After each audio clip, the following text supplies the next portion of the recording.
محترم ناظرین السلام علیکم ورحمۃ اللہ وبرکاتہ۔ میں ایک دارالامان میں سیکیورٹی افیسر تھا۔ یہاں حالات کی ماری بے سہارا اور مجبور عورتیں پناہ لینے آتی تھیں۔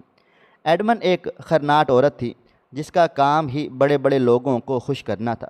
ہر روز رات کے سناٹے میں وہ مجبور لڑکیاں بڑی بڑی گاڑیوں میں زبردستی بھیجی جاتی تھیں۔ کچھ کی حالت تو واپسی پر اتنی خراب ہوتی تھی کہ مجھ کو شرم آ جاتی کہ میں یہ نوکری میری مجبوری تھی۔ ایک روز 13 سال کی ایک بہت ہی معصوم لڑکی جب دارالامان لائی گئی تو میں خود پر قابو نہ رکھ سکا، لیکن اس سے پہلے کہ میں کچھ کرتا، ایک سیاہ رنگ کی گاڑی۔ میں خاموشی سے سر جھکائے بیٹھا ہوا تھا۔ میں نے کبھی تصور بھی نہیں کیا تھا کہ اتنی تعلیم حاصل کر کے میں ایک سیکیورٹی گارڈ کی نوکری کروں گا۔ دل خون کے آنسو رو رہا تھا۔ ہر جگہ میں اپنی سی وی دے چکا تھا مگر کہیں سے بھی مجھے جواب موصول نہیں ہوا۔ میری امی بیوہ ہو چکی تھی جس کی وجہ سے ان کی تمام دوائیوں کا خرچہ میرے ہی سر تھا۔ ابا جان کی موت کے بعد میری اماں بہت نڈھال رہنے لگ گئی تھی۔ ان کی بس ایک ہی خواہش تھی کہ اب ہمیں کسی کے آگے ہاتھ پھیلانے نہ پڑیں۔ میرے باپ نے ہمیشہ سر اٹھا کر زندگی گزاری تھی، لوگوں کی مدد کی تھی، کبھی ہاتھ نہیں پھیلایا تھا، اور میری ماں بھی یہی سب کچھ چاہتی تھی کہ میں بھی کبھی ہاتھ نہ پھیلاؤں۔ اس لیے میں نے تمام چیزوں کو نظر انداز کر کے سیکیورٹی گارڈ کی نوکری ہی شروع کی تھی، تاکہ جب تک اچھی نوکری نہیں مل جاتی اسی پر گزارا کر لوں گا۔ لیکن یہاں آنے کے بعد میں بہت ہی عجیب و غریب کیفیت میں مبتلا رہنے لگا تھا۔ دل بھاری، بے چینی، نہ جانے کیوں مجھے ایسا محسوس ہوتا تھا جیسے کچھ گڑبڑ ہے۔ یہ دارالامان جتنا اچھا نظر آتا ہے ایسا نہیں ہے، اس میں ایک عجیب سی اداسی گھلی ہوئی تھی۔ بے شک یہ جگہ اداسی والی ہی تھی جہاں بے سہارا عورتیں اپنے گھر ہونے کے باوجود رہتی تھیں، مگر اس کے باوجود بھی کچھ اچھا محسوس نہیں ہوتا تھا۔ ایک ڈارک فیل آ جاتی تھی جیسے یہاں پر کچھ بہت برا ہوتا ہے۔ آج معمول کا ہی دن تھا۔ رات کے 10 بج رہے تھے۔ میں صبح 9 بجے ڈیوٹی پر بیٹھتا تھا اور رات 3 بجے میری گھر واپسی ہوتی تھی۔ میں نے جان بوجھ کر اتنی لمبی ڈیوٹی رکھی تھی تاکہ مجھے پیسے زیادہ مل سکیں۔ کچھ ہی گھنٹوں کے لیے رات کا گارڈ آتا تھا۔ مجھے دروازے پر بیٹھے کچھ ہی دیر گزری تھی جب ایک گاڑی آئی تھی۔ میں نے فوراً چھوٹی سی کھڑکی کھول کر باہر دیکھا تھا تو صاحب کی گاڑی تھی، یعنی ایڈمن کے شوہر کی۔ میں نے دروازہ کھول دیا تھا۔ ان کی گاڑی سیدھا پورچ میں جا کر رک گئی تھی۔ میں نے بھاگ کر ان کا دروازہ کھولا تو اچانک انہوں نے باہر آتے ہی میرے چہرے پر ایک زوردار تھپڑ رسید کر دیا تھا۔ میں بوکھلا کے رہ گیا، قدم بے اختیار پیچھے ہوئے تھے۔ وہ مجھے دیکھتے ہوئے دھاڑ کر بولا، تمہاری ہمت کیسے ہوئی مجھے روکنے کی؟ فوراً سے دروازہ کیوں نہیں کھولا؟ جبکہ میں گڑبڑا کر بولا، صاحب جی اندر سے اجازت نہیں ہے، میں معذرت خواہ ہوں۔ جیسے ہی آپ کی گاڑی دیکھی میں نے دروازہ کھول دیا تھا۔ جبکہ وہ فوراً بولے، اپنی حد میں رہنا، آئندہ کے بعد کسی بھی گاڑی کو روکنے کی ضرورت نہیں ہے، خاص کر میری جیسی گاڑیاں جتنی بھی آئیں۔ میں نے سر کو ہلکی سی جنبش دی تھی اور خاموشی سے اپنی جگہ پر آ کر بیٹھ گیا تھا۔ اس انسان کا رویہ اتنا سرد تھا کہ میرا دل مزید بوجھل ہو گیا تھا۔ کچھ ہی دیر گزری تھی جب ایک عورت میرے پاس آئی تھی اور مجھے دیکھتے ہوئے بولی، آپ کو ایڈمن اندر بلا رہی ہے۔ میرا دل دھک سے رہ گیا تھا۔ میں اس خاتون کو دیکھتے ہوئے بولا، کیوں، سب خیریت ہے؟ جبکہ اس نے سر کو ہاں میں ہلا دیا تھا اور خاموشی سے چلی گئی تھی۔ یہاں پر رہنے والی ہر عورت بالکل سن رہتی تھی، نہ کسی سے بات کرتی تھی، نہ ہی ہنستی تھی۔ کتنی عورتوں کو میں نے اسی طرح مردہ حالت میں پھرتے ہوئے بھی دیکھا تھا۔ کئی بار مجھے گمان ہوتا تھا کہ یہاں کچھ گڑبڑ چل رہی ہے، جبھی یہ عورتیں اتنی ڈری سہمی، خاموش، اداس رہتی ہیں۔ مگر میں نے کبھی کسی سے بات نہیں کی تھی، کیونکہ یہ بھی ایڈمن کا حکم تھا۔ جس وقت مجھے جاب دی گئی تھی مجھے کئی چیزیں سمجھائی گئی تھی کہ تم صرف گیٹ تک محدود رہو گے، آنے والی گاڑیوں کے دروازے کھولو گے اور کبھی بھی دارالامان کے اندرونی حصے میں نہیں آؤ گے۔ رات 3 بجے کے بعد تم ایک لمحہ بھی نہیں رکو گے۔ میں نے کئی بار پوچھا، کیوں میم، ایسا کیا ہوتا ہے رات 3 بجے کے بعد؟ لیکن انہوں نے کچھ بھی نہ بتایا تھا۔ وجہ میں ہرگز نہیں جانتا تھا۔ چند قدم عبور کر کے میں ایڈمن کے کمرے میں داخل ہو گیا تھا۔ سامنے وہی خرناٹ عورت بیٹھی ہوئی تھی جسے دیکھتے ہی میرا روم روم کانپ اٹھتا تھا۔ وہ عورت تقریباً کوئی 45 یا 50 سال کی تھی۔ میں نے دھیمی آواز میں سلام کیا تھا، جبکہ وہ مجھے دیکھتے ہوئے بولی، تمہیں صاحب جی نے مارا ہے؟ میں نے ایک نظر ان کے شوہر پر ڈالی تھی اور سر نفی میں ہلاتے ہوئے بولا، غلطی میری اپنی تھی، اس لیے میرے اوپر ہاتھ اٹھایا گیا، مگر میڈم میں آئندہ سے خیال کروں گا۔ مجھے یہ نوکری بہت عزیز ہے، مجھے معاف کر دیں۔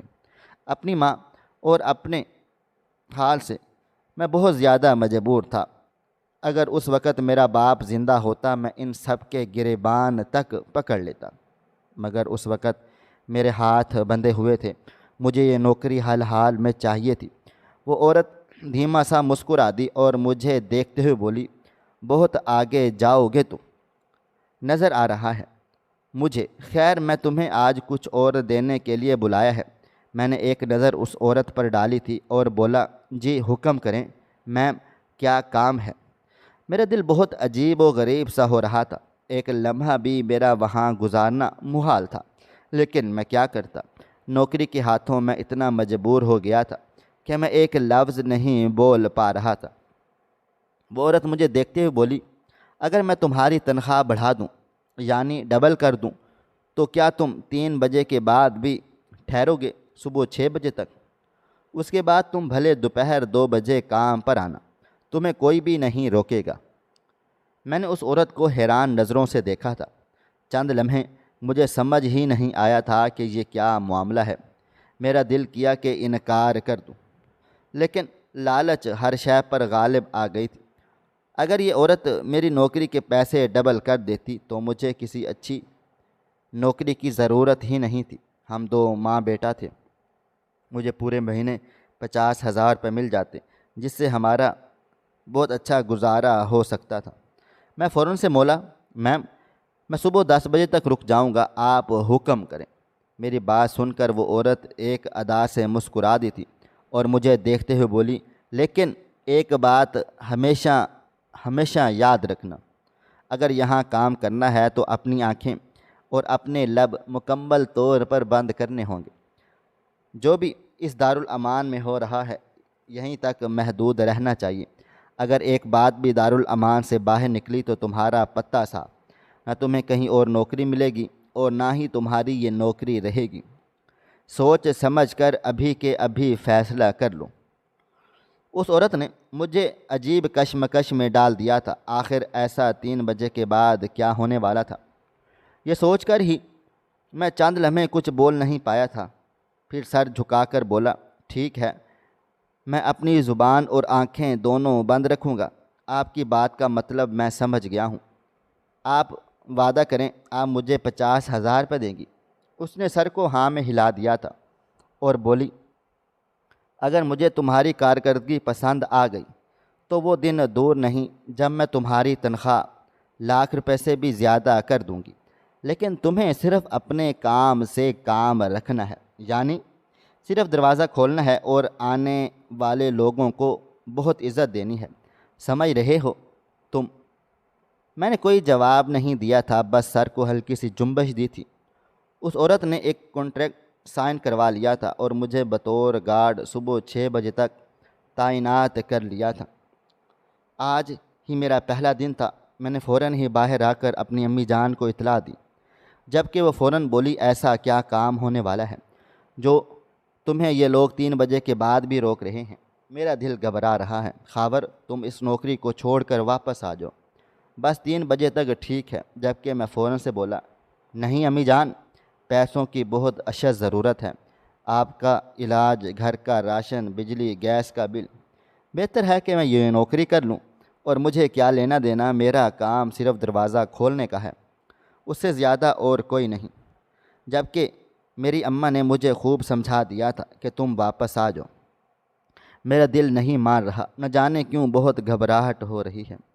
ویسے بھی تمہاری مالکن مجھے کچھ خاص سمجھ میں نہیں آتی، وہ عورت اچھی عورت نہیں ہے۔ لیکن میں نے اپنی ماں کو اپنی باتوں میں الجھا لیا تھا اور فون بند کر دیا تھا۔ دل میرا بھی گھبرا سا رہا تھا، آنکھیں بار بار میری بھی نم ہو رہی تھیں، لیکن میں خاموشی سے اپنی جگہ پر جا کر بیٹھ گیا تھا۔ جیسے جیسے گھڑی کی سوئی آگے بڑھ رہی تھی، میرے دل کی دھڑکنیں مزید منتشر ہوتی چلی جا رہی تھی۔ ٹھیک 3:10 پر باہر ایک گاڑی آئی تھی۔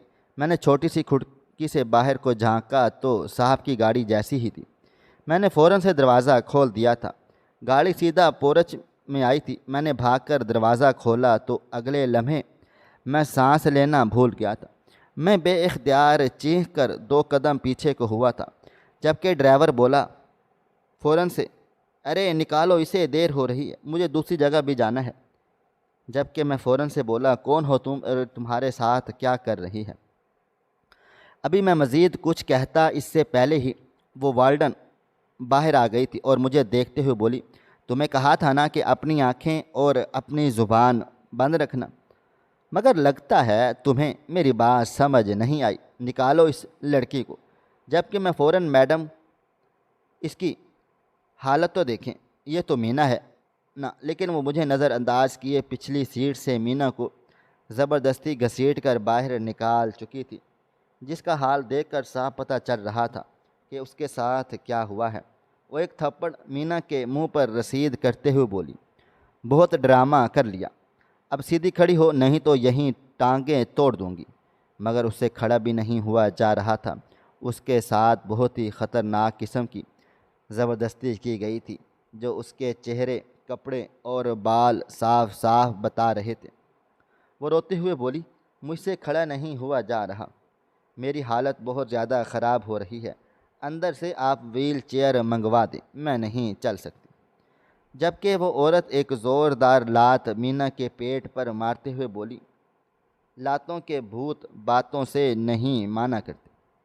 یہ کہتے ہی اس نے ڈرائیور کو دیکھا تھا اور بولی، تم جاؤ اور صاحب جی کو میرا سلام کہنا۔ جبکہ وہ فوراً سے بولا، صاحب نے کہا ہے کہ 2 دن کے بعد یہی لڑکی دوبارہ جائے گی، اس کو آپ اچھے سے تیار کر دینا۔ جبکہ وہ سر ہاں میں ہلا کر اب مینا کو بالوں سے گھسیٹنا شروع ہو گئی تھی۔ جبکہ میں ایسا ہو گیا تھا جیسے کاٹو تو بدن میں لہو نہیں۔ کچھ دیر تک میں وہیں زمین پر بالکل بے سدھ بیٹھا رہا تھا۔ تھوڑی دیر کے بعد میرے حواس بحال ہونا شروع ہوئے تھے۔ میں چپ چاپ اپنی جگہ سے کھڑے ہو کر خاموشی سے اپنی کرسی پر آ کر بیٹھ گیا تھا۔ دل و دماغ کام کرنا بند کر چکا تھا۔ یعنی 3 بجے کے بعد یہ گھناؤنا کام شروع ہوتا تھا۔ روز دن کے وقت کچھ لڑکیاں باہر جاتی تھیں۔ کئی بار میرے دل میں خیال بھی آتا تھا کہ یہ لوگ روز جاتی کہاں پر ہیں، مگر آج تمام کنسیپٹ کلیئرز ہو گئے تھے۔ میرا دل زور زور سے دھڑک رہا تھا، ضمیر مجھے جھنجھوڑ رہا تھا کہ یہ تم کیا دیکھ رہے ہو۔ اس لڑکی کی حالت بہت زیادہ خراب تھی، ماتھے سے خون نکل رہا تھا، ناک سے خون نکل رہا تھا، ہونٹ تک پھٹے ہوئے تھے، گردن پر درندگی کے نشانات واضح تھے۔ میری آنکھیں بھر آئی تھیں۔ اگر اس کی جگہ میری اپنی بہن ہوتی، یہ خیال آتے ہی میرے جسم کا ذرہ ذرہ کانپ گیا تھا۔ چپ چاپ میں وہیں بیٹھا رہا تھا۔ میرا دل کیا کہ اندر جا کر ہنگامہ کھڑا کر دوں کہ یہ آپ لوگ کیا کر رہے ہیں، یہ ایک دارالامان ہے، یہاں پر بے سہارا عورتیں سہارا ڈھونڈنے کے لیے آتی ہیں، آپ ایسے کیسے کر سکتے ہیں؟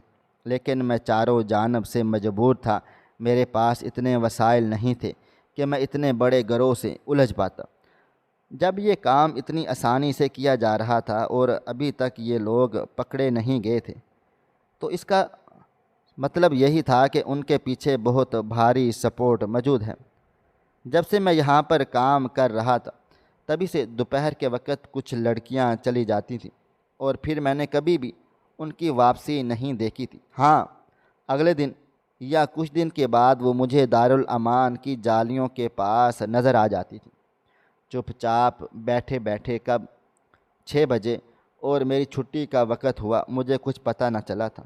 میں خاموشی سے رپورٹ کر کے اپنے گھر کو لوٹ آیا تھا۔ گھر میں داخل ہونے کی دیر تھی کہ اماں کی آواز میرے کان کے پردوں سے جا ٹکرائی تھی۔ میں نے منع کیا ہے تمہیں، لیکن تمہیں اپنی ماں کی کوئی بات سمجھ ہی نہیں آ رہی ہے۔ تمہارے نزدیک میری کوئی اہمیت ہی نہیں ہے خاور، تم نہیں جاؤ گے، بس میں نے کہہ دیا، جبکہ میں نے اماں پر ایک نظر ڈال کر خاموشی سے برآمدے میں بیٹھ گیا تھا۔ میرا دل اتنا بوجھل سا ہو رہا تھا کہ جس کی کوئی حد نہ تھی۔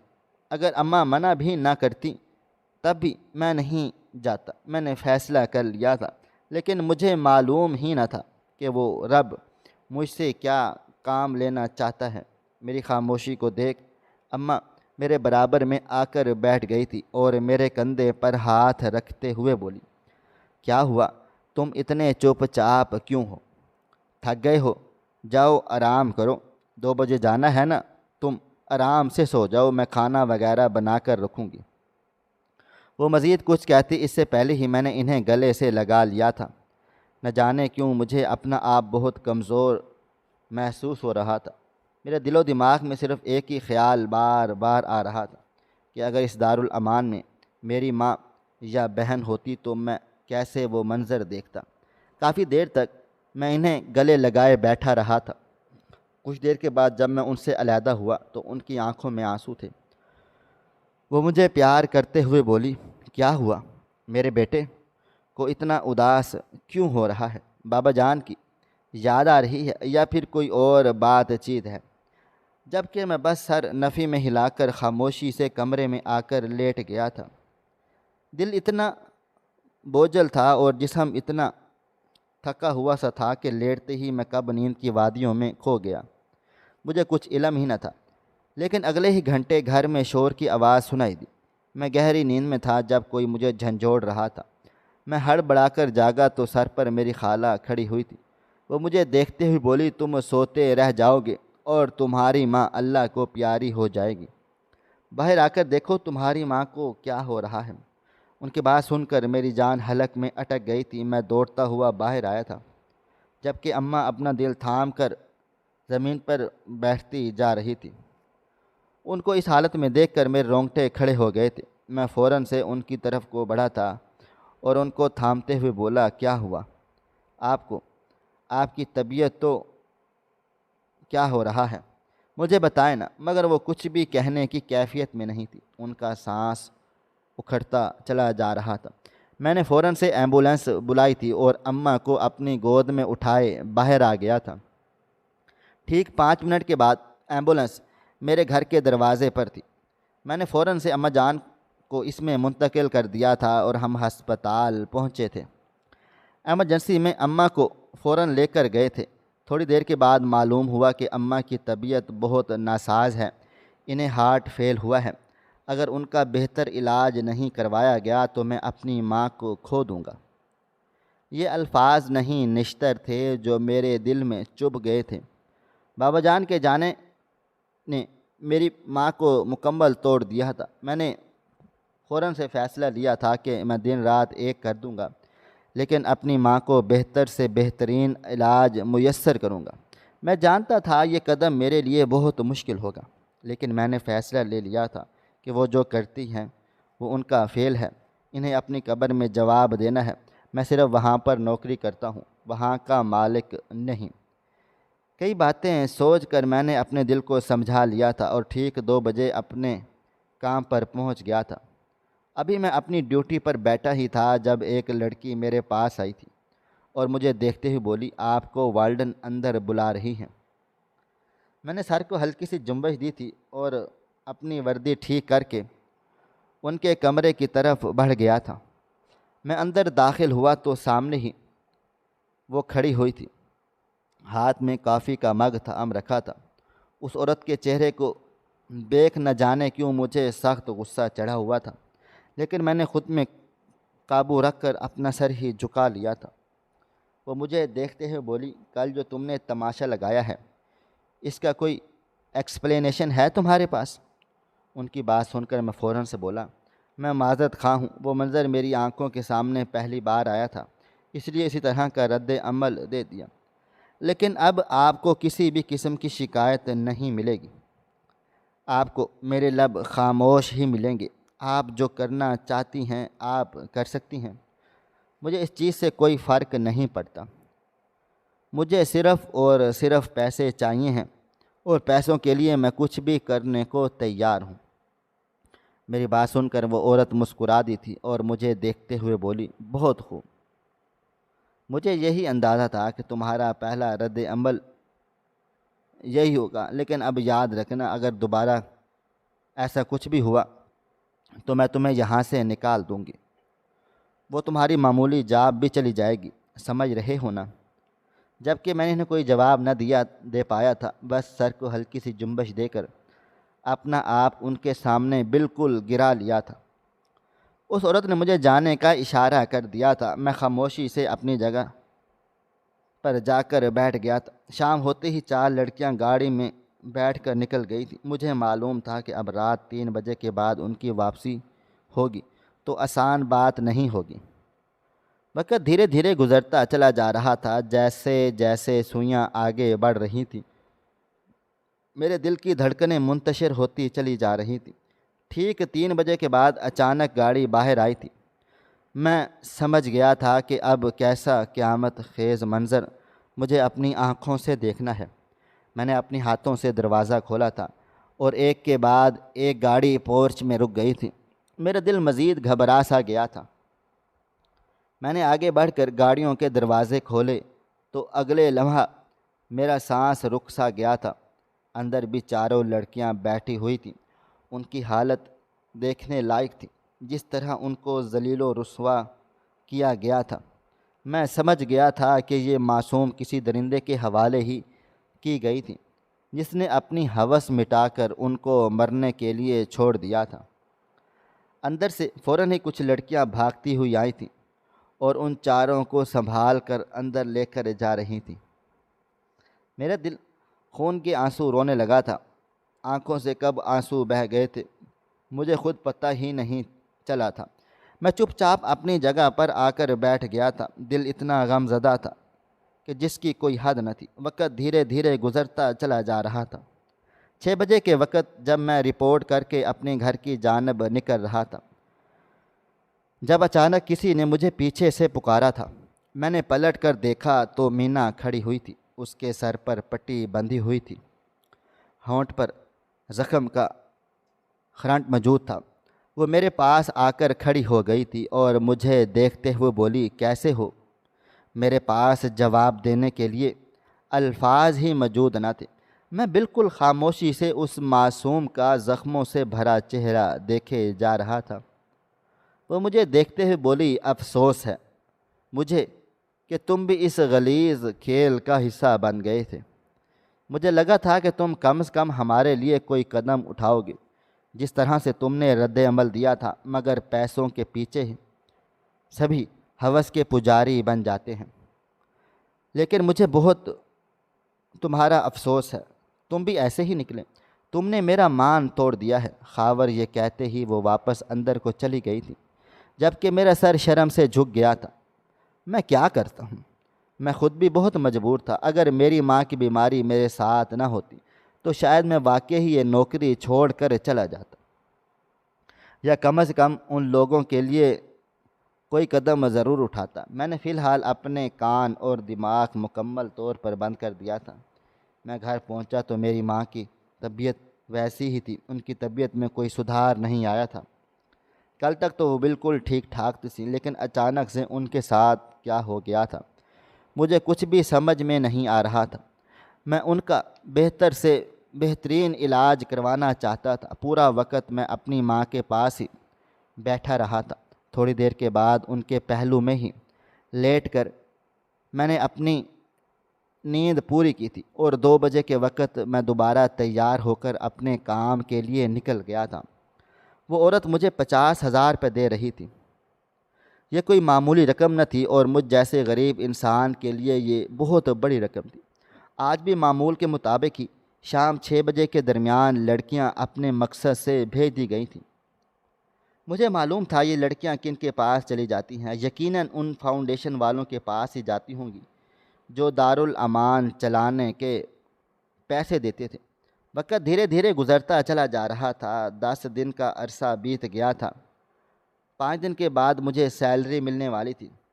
جس طرح سے میں نے یہ وقت گزارا تھا یہ میں اور میرا رب ہی بہتر جانتا تھا۔